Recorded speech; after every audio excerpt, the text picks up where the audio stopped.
Action potentials propagate in a continuous fashion in unmyelinated axons. Once an action potential is generated in the initial segment of the axon, it propagates the entire length of the axon. Recall that a threshold stimulus causes voltage-gated sodium channels to open. The influx of sodium ions generates an action potential.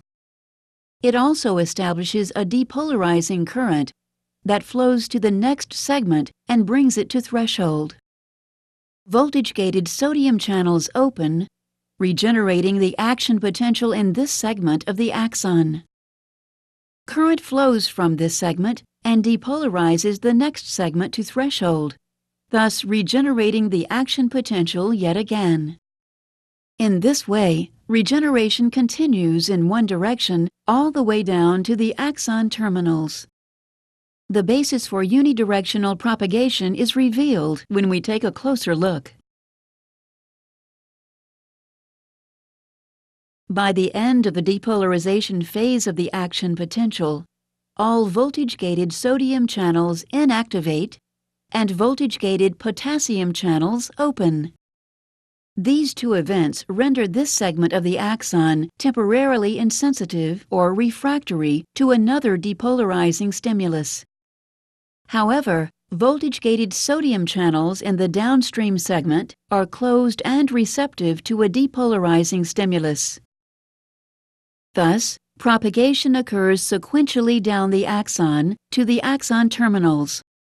In myelinated axons, action potential propagation is a bit different. Here they propagate in a saltatory or leaping fashion. The myelin sheath consists of multiple layers of tightly wrapped glial cell membrane. But this sheath is not a continuous one. Exposed areas of axonal membrane, known as nodes of Ranvier, occur at discrete intervals. Voltage-gated sodium channels are abundant in the nodes, but largely absent between nodes. So, action potentials are regenerated at each node, not in areas covered by the myelin sheath.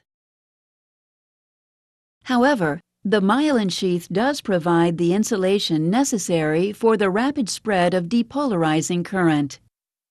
And the sooner the nodes reach threshold, the faster action potentials propagate along the axon.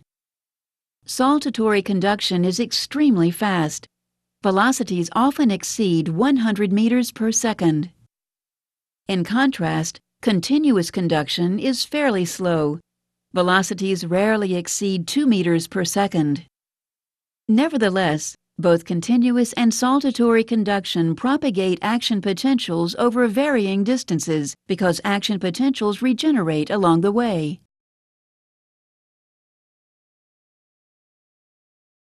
Summary: propagation of an action potential. Once generated, the action potential propagates the entire length of the axon without decrement.